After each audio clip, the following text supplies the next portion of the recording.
Hi, my name's Teal Ring and I'm the principal here at this office and I'm the principal of property management.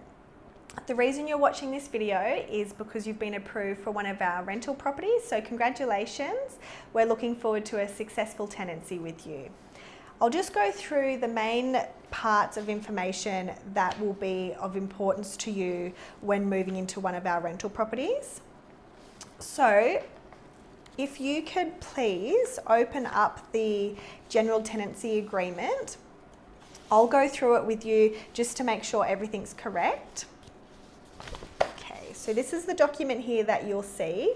We are using DocuSign, so you will be able to sign it through that system. Okay, so page 1. Just double check that your name and your email is correct. We do a lot of correspondence via email, so that's really important. It'll also have the address of the property that you are renting just down here in item 5. Again, make sure this is correct, and the move-in date's down here. So you'll be moving into a property on a fixed term tenancy. This means that while living in the property, if you want to move out, you will have to keep paying rent until a new tenant is approved, and you will have to pay for advertising and 1 week's rent plus GST. If this comes up, we'll talk about it at the time. Page 2, in item 7, it says the amount of rent that you are paying. Please confirm this on the document. And then item 9 is how to pay rent. So we accept your rent straight into our bank account. We are a cashless office, so we don't accept cash over the counter. That's because if people are coming in paying cash, unfortunately it does heighten our insurance payments, and we don't want to do that. It's really important to make sure that you have your electricity and gas connected. If you're unsure who to use, have a chat to your property manager, but we'll also add a company into this email who you can call to get everything connected. Okay. The next part are all the standard terms, so please take some time to go through that. I won't go through that with you today because we'll unfortunately be here for hours, but please go through that. If you have any questions, again, get in contact with your property manager. And then through the DocuSign system, you can sign where it says sign here under your specific name. Because you're doing it through DocuSign, you won't actually have to have a witness, but just confirm that at the time with your property manager. Okay, so the property manager will actually make a time to meet you at the property to give you your keys. Next, you'll need to sign a pet agreement if the landlord has approved pets. So that one just looks like this. It'll have all the information of your pet. So type, breed, size, colour, age, and the pet's name. With the age, we actually need the date of birth and also the gender. So that's really important. There are terms and conditions for keeping dogs at the property and also for cats. So just read through that. And if you have any further questions, just get in contact with your property manager. There's another document that is the sign up link and the email. So it's just saying that you understand you will be receiving emails from us, and also you have watched this link. So you'll just need to sign that document as well, so we can keep that on file for you. Another really important document is the entry condition report. If you have rented before, then you probably realise that you need to write every single thing down on this document. So your property manager would have went to the property and checked how the property was being presented by the landlord. And as you can see, our side, we have written everything that you need to know about the property. If something doesn't match up, so for example, this property has cream walls, no marks, white ceiling.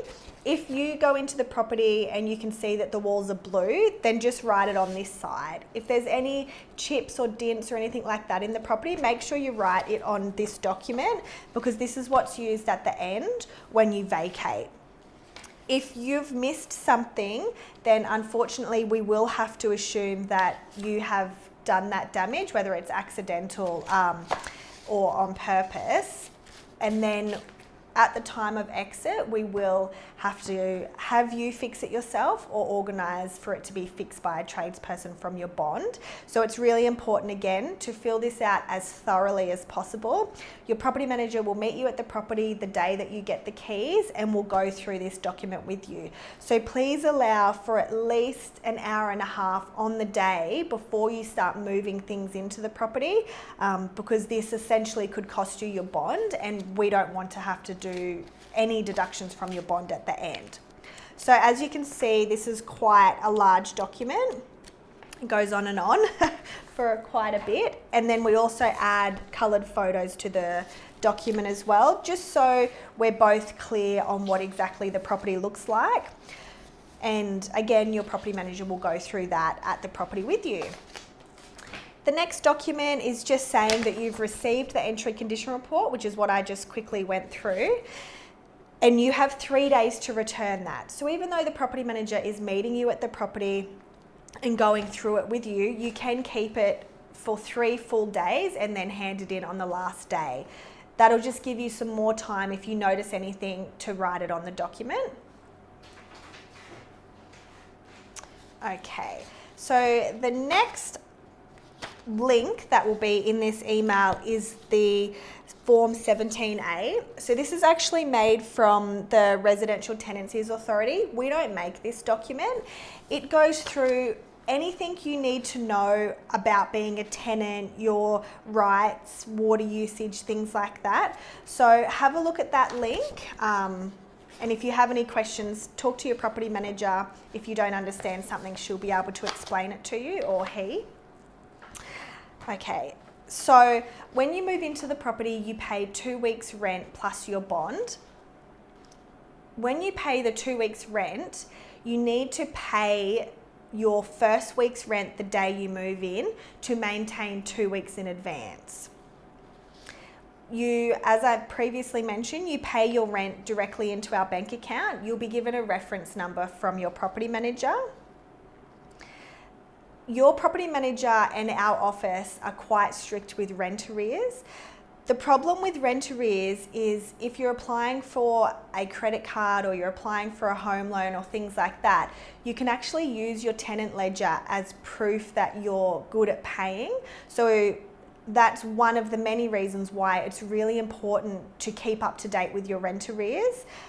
As long as you pay your 2 weeks in advance, and then when you move into the property, continue paying your weekly rent on that day, then there won't be any issue at all. At the end of the tenancy, you'll have 2 weeks rent to use. If you move into the property, pay your 2 weeks rent, and then don't pay again for 2 weeks, then at the end, you won't have any rent in advance left. So there won't be a refund at that point. I briefly mentioned that if you want to vacate the property before the end of your lease, you will need to keep paying rent until we find another tenant. You'll have to pay for advertising, and you'll also have to pay 1 week's rent plus GST to break your lease. There's quite a lot of information that you can know about a tenancy. So if there's any questions or anything like that, just get in contact with your property manager straight away and she'll be able to explain anything you need. Another important thing is reporting maintenance. If you wish to report maintenance, please either email or text your property manager, but please ensure that you attach a photo, because it just makes it a lot easier knowing which trade we need to get, and it happens so much quicker if we can see a photo. If you're able to do a video, even better. That will help us so much. When you're living in the property, all the water you use will be charged to you if the property is water compliant. Similar to electricity, you use the electricity, so you get the bill. You have a month to pay the water invoice. If you don't pay, then action will happen after the month, whether it's a breach or you go onto a payment plan or something like that. But again, paying your water invoices also helps your future to get loans or be approved for another property again. I briefly mentioned connecting electricity and gas. Make sure this is organised before you pick your keys up or before you meet the property manager at the property. And with lease renewals, for us to be able to have you signed on a fixed term agreement, we actually need to be 2.5 to 3 months in advance with our lease renewals. We need to give you 2 months notice if the owner wants you to vacate. So we're always 2.5 to 3 months in advance. So if we're calling you 3 months before the end of your lease, that's because we need to give you 2 months notice if you wish to vacate. Yes, you're entitled to give 2 weeks at the end, but we need to think about the owner's best interest, and it is in their best interest for us to advertise the property for about a month, 6 weeks before the end. So accepting 2 weeks at the end isn't really in the owner's best interest.